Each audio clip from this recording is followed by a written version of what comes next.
Orang suruh jawab, orang tanya pasal isu anugerah tanah tu yang di lot banglo yang besar tu. Hang jawablah. Tak payah hang hantar apa caitro hang yang mangkak ni. Yang apa kita kanyak-kanyak ni, mai jawab yang tak ada pengetahuan ni jawab. Depa jawab menelong. Faham tak? Menelong, depa tak ada knowledge. Apa yang hang cakap dulu masa berkempen pilihan raya? Semua hang boleh. Semua hang boleh. Hak nu, hak ni. Tapi boleh hang pun, hang tak cerita pun untuk rakyat ni. Peluang untuk rakyat, untuk negeri. Tak ada. Semua hang salahkan kerajaan. Apa hang tak kata kat kerajaan? Apa hang tak kata kat Perdana Menteri pasal tu? Kak Anwar Ibrahim. Apa hang tak kata kat raja-raja? Heret habis dalam kempen hang raja-raja. Hang sanggup mencokiakan raja. Lepas hang menang pilihan raya, hang boleh pula cium tangan, minta maaf, tunduk udang dekat Anwar Ibrahim. Hang boleh minta maaf dekat Sultan yang dulu ni hang kata coknya. Ini aku nak tanya, apa hang buat di negeri Kedah sampai hari ni? Daripada awal hang dulu, masa hang tebuk atap, apa hang buat? Apa pun tak buat sampai hari ni. Hang tak ada cerita pun satu untuk negeri hang, untuk rakyat hang.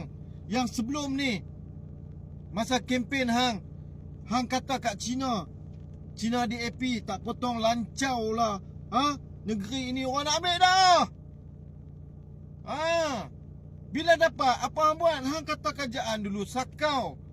Apa hang buat? Hang sakau. Hang yang sakau. Mana pelabur-pelabur? Ayak ni tu saya cerita lah.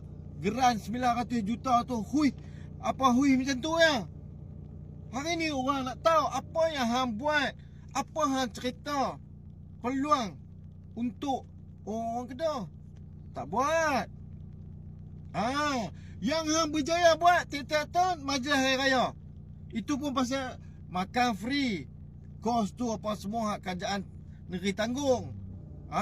Itu ya rakyat mai hang seronok lah. Rekah apa buluh pun orang puji. Hang seronok. Itu saja.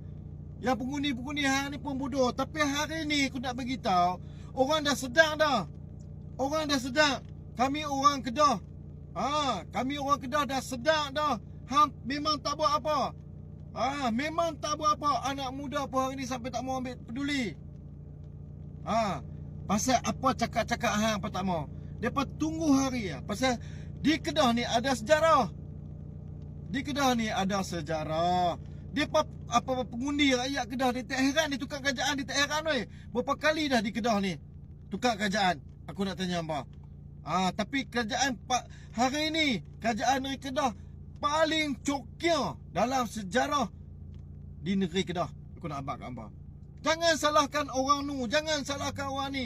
Bila hang ambil pentadbiran, hang kena buat. Kalau hutang, hang kena tanggung. Aku beritahu kat hangpa. Orang luar apa dengar? Siapa pun jadi Perdana Menteri, dia bertanggungjawab untuk selesaikan hutang dan bagi peluang ruang untuk rakyat. Hari ni dia salahkan orang tu, dia salahkan orang ni, tapi dia menyakau. Yang kata menteri besar apa di Kedah ni. Apa sedap Apa sedap? Apa tengok satu pun dia tak ada, dia cakap tak ada untuk kebaikan. Semua dia hantam orang.